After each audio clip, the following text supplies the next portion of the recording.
बिहार के गया शहर का एक व्यस्त चौराहा। शाम के समय पूरा इलाका रंग बिरंगी रोशनी से जगमगा उठा।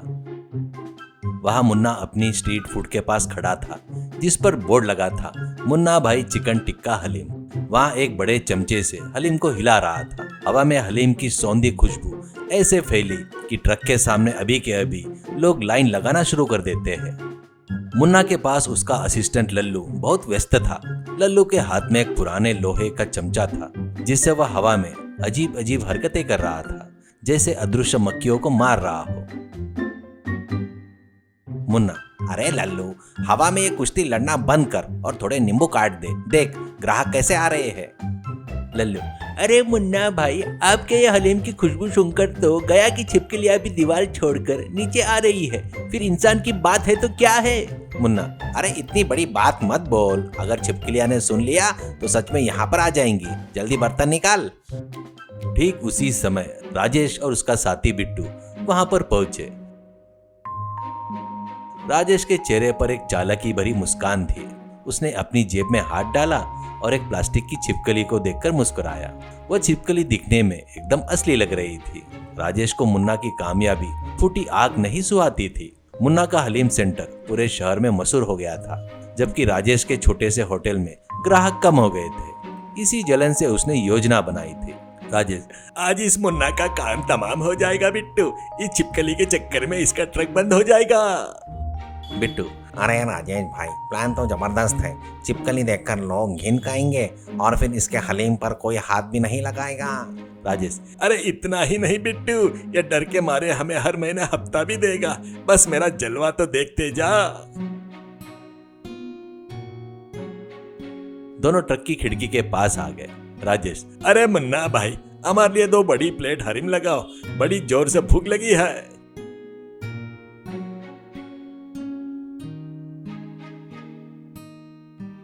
मुन्ना ने मुस्कुराते हुए 2 प्लेट गर्मा गर्म हलीम निकाले, ऊपर से तली हुई प्याज और हरा धनिया छिड़का और उन्हें दे दिया। राजेश ने एक चम्मच हलीम मुंह में ले लिया और मौका देखकर चुपके से जेब में से प्लास्टिक की छिपकली निकालकर प्लेट के बीच में डाल दी। फिर अचानक वो जोर से चिल्लाया। राजेश, अरे ये क्या है? अरे मुन्ना, ये क्या बदतमीजी है? आसपास के लोग अचानक शांत होकर देखने लगे। लल्लू घबराकर देखने लगा। राजेश, देख मुन्ना, तुम्हारे हलीम में छिपकली है। क्या यह तुम्हारी सफाई है? क्या तुम लोगों के जान से खिलवाड़ करोगे? बिट्टू ने तुरंत अपना फोन निकाला और वीडियो बनाना शुरू कर दिया। बिट्टू, अरे आओ भाई आओ, मुन्ना भाई के हलीम का स्पेशल आइटम छिपकली फ्राई देखो। गया के लोगों, अपनी जान बचाओ। मुन्ना ने उस प्लेट को गौर से देखा। उसे एक पल में समझ आ गया कि यह प्लास्टिक की छिपकली है, क्योंकि उसकी पूंछ पर एक छोटा सा कंपनी का मार्क था। लेकिन मुन्ना बिल्कुल नहीं घबराया। मुन्ना, अरे राजेश जी, आप बहुत भाग्यशाली है। पता नहीं आपने कौन से पुण्य किए होंगे कि आज हमारा सीक्रेट आइटम आपकी प्लेट से निकला है। राजेश, छिपकली का गिरना किस्मत की बात है क्या? क्या तुम पागल हो गए हो क्या मुन्ना? मुन्ना, यह छिपकली नहीं है राजेश जी, यह जापान से मंगवाया हुआ शाही प्रोटीन खिलौना है। हलीम में इसके उबलने से जो स्वाद आता है वह बेमिसाल होता है। ये जिसकी प्लेट पे निकलता है उसे आज मेरी तरफ से 1000 रुपए का इनाम मिलेगा। बिट्टू, अरे 1000 रुपए? सच में क्या मुन्ना भाई? फिर मेरी प्लेट में क्यों नहीं आया? राजेश, अरे बिट्टू चुप कर, चुप रह, पैसों के लालच में मत आ। मुन्ना झूठ मत बोल, यह असली छिपकली है। मुन्ना, ठीक है, तो असली छिपकली है या शाही प्रोटीन है, इसकी जांच के लिए मेरे पास एक मशीन है। लल्लू, हमारी छिपकली डिटेक्टर मशीन लेकर आ। लल्लू अंदर गया और एक पुराना रेडियो, कुछ जंग लगे तार और एक लकड़ी का बक्सा टेबल पर लाकर रख दिया।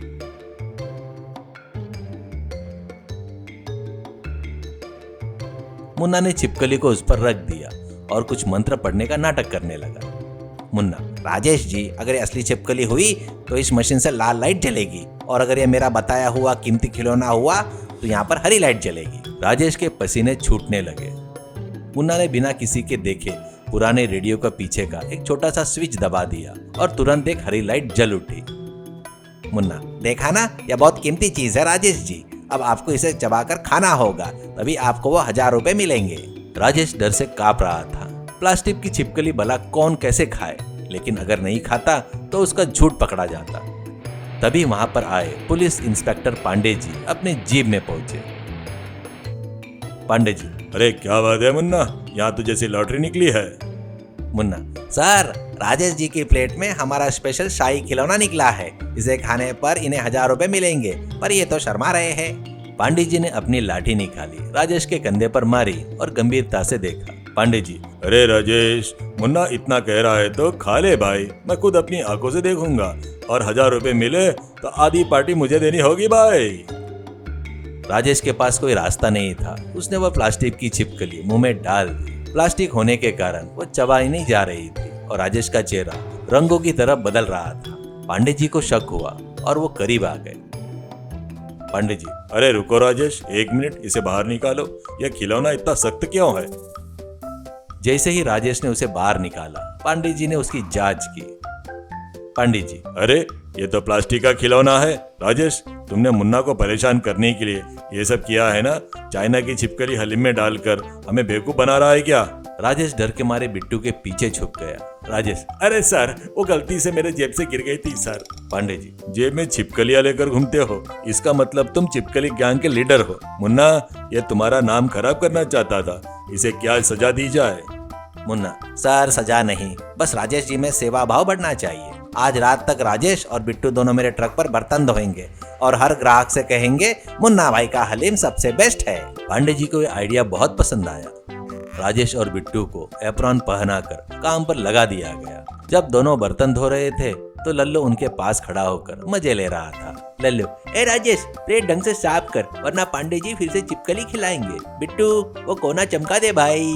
बिट्टू, राजेश भाई, हम इसे नीचा दिखाने आए थे और ये हमसे बर्तन धुलवा रहा है। प्लास्टिक की छिपकली का स्वाद अभी भी मुंह में आ रहा है। पांडे जी हलीम का आनंद ले रहे थे।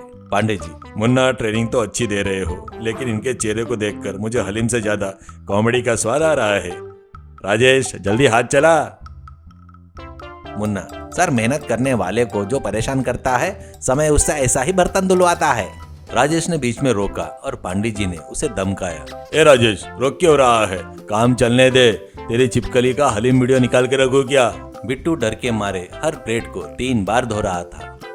रात के 10 बज गए, भीड़ कम हो गई। मुन्ना राजेश और बिट्टू के पास गया। मुन्ना, ये लीजिए बाबू, आज आपने कड़ी मेहनत की है, आपकी मजदूरी के तौर पर 2 प्लेट गर्मा गर्म हलीम। मुन्ना की शराफत देखकर राजेश की आंखों में आंसू आ गए। राजेश, अरे मुन्ना भाई, मुझे माफ कर दो, तुम्हारी तरक्की देखकर मैं जल गया था, इसलिए ये छिपकली वाला नाटक किया। लेकिन तुम इतने अच्छे निकले कि हमें भूखा नहीं रहने दिया। तुम्हारी मेहनत के आगे मेरी चाल हार गई। पांडे जी, अब अगला है राजेश, मुन्ना के हलीम में सिर्फ स्वाद नहीं, ईमानदारी भी होती है।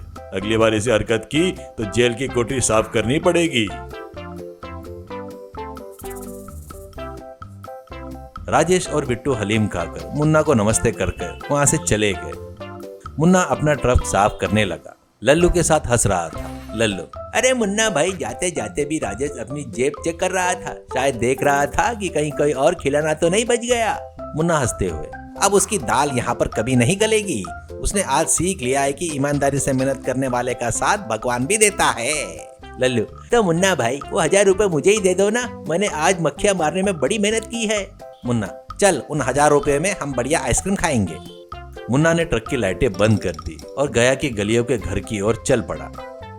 लल्लू अभी भी हवा में छिपकलियां और मक्खी को मारने का नाटक कर रहा था। सीख, ईमानदारी से मेहनत करने वाले की हमेशा जीत होती है और दूसरे का बुरा चाहने वालों को आखिर में नीचा ही देखना पड़ता है।